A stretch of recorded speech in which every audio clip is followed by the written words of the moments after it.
Tonight, a 26-year-old who once had a full scholarship to USC and dreams of the NFL is fighting to clear his name. His football dreams all ended inside a small jail cell, convicted of raping a classmate when he was just 16. Tonight, CBS 2's Randy Page reveals disturbing new evidence, which has some legal experts wondering if the rape ever happened at all. For Brian Banks, this beach offers more than a wave of childhood memories. I live not too far from here.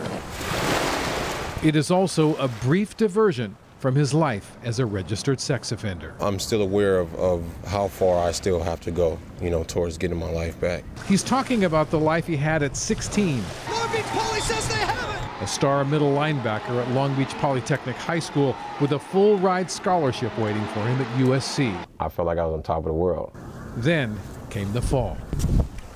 It's almost hard to put in words of how one day could turn so fast. In a recent court filing, Banks says it was just before lunchtime. The sophomore football star and a girl he knew decided to duck into an empty stairwell where they could have some privacy. We began making out. We didn't have sex. He says a few minutes later, after some heavy petting, the two went back to class. Later that day, he noticed a lot of police, and then he says he saw the girl come out of the office with police officers. It's probably the most surprised I've ever been, that feeling of your heart jumping out of your body. Brian Banks had never been in trouble with the law before, but on this July day in 2001, he was under arrest for rape. The word rape wasn't even in my vocabulary at 16. The DA offered him a deal: plead guilty to rape and spend another 18 months in prison, or go to trial and face 41 years to life. He says his defense attorney put it this way: when you go into that courtroom, the jury is going to see a big black teenager, and you're automatically going to be assumed guilty. Those are her exact words. The terrified teen wanted to speak to his mother. He was told, no time. You've got 10 minutes to decide. I sat there and I cried, and I asked questions, and I asked why, and I cried, and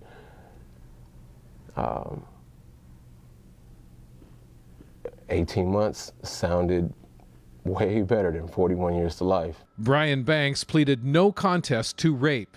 A judge sentenced him to 6 years in state prison. Where was the physical evidence here that would prove that he was guilty? Brian's new attorney, California Innocence Project Director Justin Brooks, says hospital records showed the alleged victim told authorities Brian left his DNA evidence inside her. Yet, according to lab results, not a single molecule of his DNA was recovered from the victim or her clothing. So Brian's story is the only one that makes sense. As it turns out, Brian Banks isn't the only one saying he is innocent. Did he force you to have intercourse or anything like that? No. His alleged victim was caught on tape saying he's innocent too. Did he rape you? No. Last year, 9 years after his conviction, Brian says he received a friend request on Facebook from the girl who accused him of the violent rape. I remember closing the laptop just like real quick and just like thinking like, what did I just see? Brian Banks says he asked his accuser to meet him at a private investigator's office to tell her version of what happened that day, and to his astonishment, she showed up. Did he force you to have intercourse or anything like that? No. She said at 15 and 16 years old, the two were young, inexperienced, and curious. So it's just like a petting thing. You guys are kissing and making out pretty heavily. Yeah. Throughout the interview, she says the rape never happened. Did he rape you? No, he did not rape me. Did he kidnap you? No. If she is telling the truth here, she could stand to lose, by her own words, a lot of money. The actual last settlement was $1.5 million. She's talking about the $1.5 million she says the Long Beach Unified School District paid after her mother sued the district for lack of security at the time of the alleged rape. I mean, I will go through with helping you, but it's like at the same time, all that money they gave me, I don't want to have to pay it back, all that, because that will take a long time. We were unable to locate the whereabouts of Brian Banks' accuser.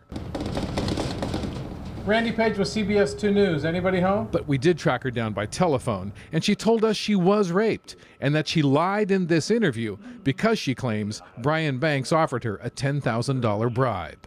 Banks says this latest accusation doesn't make sense, that he has $1 and some change left to his name. The video is disgusting. It gives you goosebumps to see someone who took someone's life over a lie. The district attorney's office is declining an on-camera interview, saying its policy is to not make any comments on cases that are under review. But a former deputy district attorney is willing to offer his assessment of the case against Brian Banks. I wouldn't have filed a charge. I would have rejected it.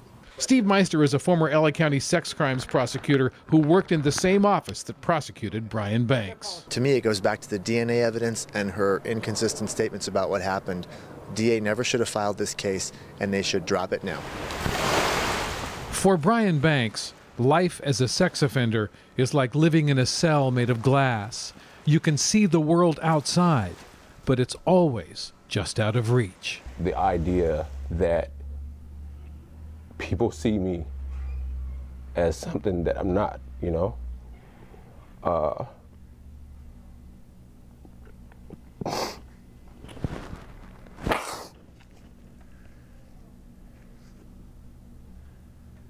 just want this to be over, you know?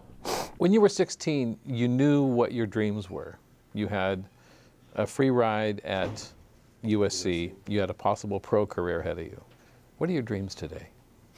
To be free.